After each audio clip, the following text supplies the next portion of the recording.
Question number 138 discuss करते हैं। NEET का प्रॉब्लम है ना, इसके बारे में डिस्कस करते हैं। क्या बोल रहा है कि there are two bodies 4 kg and 6 kg are tied to a master system. The string is passed over a pulley which is a frictionless. It is important point. The pulley is frictionless and the acceleration of the system in terms of the acceleration to the gravity you have to find out. एक important point है जो आपको ध्यान देना चाहिए कि system is बोल रहा है कि मास्टर स्ट्रिंग है, यानी हम आइडियल स्ट्रिंग की बात करेंगे, ओके। और दूसरी पार्ट हम क्या करेंगे कि ये 4 kg और 6 kg का मास है, ओके। डायग्राम से ये बहुत क्लियर नहीं है ये पुली फिक्स्ड है या नहीं, बट अपने कैलकुलेशन के लिए हम लोग अज्यूम करेंगे ये पुली फिक्स है। यदि ये पुली फिक्स नहीं होता, ये टोटल सिस्टम आप जो देख रहे हो वो जी एक्सेस से डाउनवर्ड गिर रहा होता। यदि ये कोई बॉल है ना, आप इसे छोड़ दोगे तो ये जी एक्सेस से डाउनवर्ड गिरता है, आंसर जी हो जाना चाहिए था, बट इसका आंसर जी नहीं है। ये आपको अज्यूम करना पड़ेगा, यदि ये मेंशन कर दिया है तो आपको अज्यूम करना पड़ेगा this pulley is fixed, okay ना।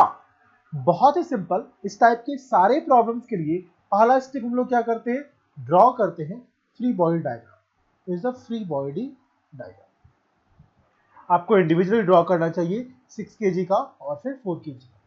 6 kg में क्या क्या फोर्स लग रहा है, एक 6g डाउनवर्ड डायरेक्शन में लग रहा है, टेंशन अपवर्ड लग रहा है। 4 kg के लेंगे तो 4g डाउनवर्ड लग रहा है और टेंशन अपवर्ड लग रहा है। कांस्टेंट के रिलेशन से आप लोग क्या बोल सकते हो, यदि मैं एक्सेस का एक्सेशन डाउनवर्ड मान लो 6g का, तो 4g का एक्सेशन अपवर्ड होगा, जितना एक्सेशन इसका होगा उतना ही एक्सेशन उसका होगा। टेंशन पूरे स्ट्रिंग पर सेम होगा, ऐसा हम लोग क्यों बोल सकते हैं, it is a master string is given to you. और दूसरी बात, द फ्रिक्शनलेस पुली कैसा है, फ्रिक्शनलेस होता है। यदि पुली फ्रिक्शनल होता तो टेंशन की वैल्यू दोनों जगह पे अलग हो जाती, क्योंकि पुली का कुछ मोमेंट ऑफ इनर्शिया होता और एवरीथिंग होता एंड एवरीथिंग, तो उसके बाद चीजें बननी स्टार्ट होती। लेकिन यदि फ्रिक्शनलेस पुली है तो हम लोग क्या मानेंगे, ये टी और दोनों जगह टेंशन सेम है। अब हम लोग न्यूटन्स लॉ ऑफ मोशन लगा सकते हैं। पहले 6 kg ब्लॉक के लिए लगाएंगे तो 6g minus T that is equal to 6। फिर 4 kg ब्लॉक के लिए लगाएंगे, 4 kg ब्लॉक के लिए हम लोग क्या लिखेंगे, t minus 4g that is equal to 4। अब इसको ऐड कर देते हैं, 1 और 2 को ऐड कर लेंगे, हमको मिलता है 6g minus 4g that is 2g that is equal to 10 and similarly a equals to 3/5। So correct answer is 4। इसी क्वेश्चन को हम लोग एक शॉर्टकट तरीके से सोचते हैं, कैसे हम लोग सॉल्व कर सकते हैं। तो इस टाइप की प्रॉब्लम को सॉल्व करने का एक अलग तरीका है और शॉर्टकट तरीका है बोल सकते हो, you can say it is a shortcut method, okay. हम लोग क्या करते हैं, पहले फाइंड आउट करते हैं what is the net driving force, what is the net driving force.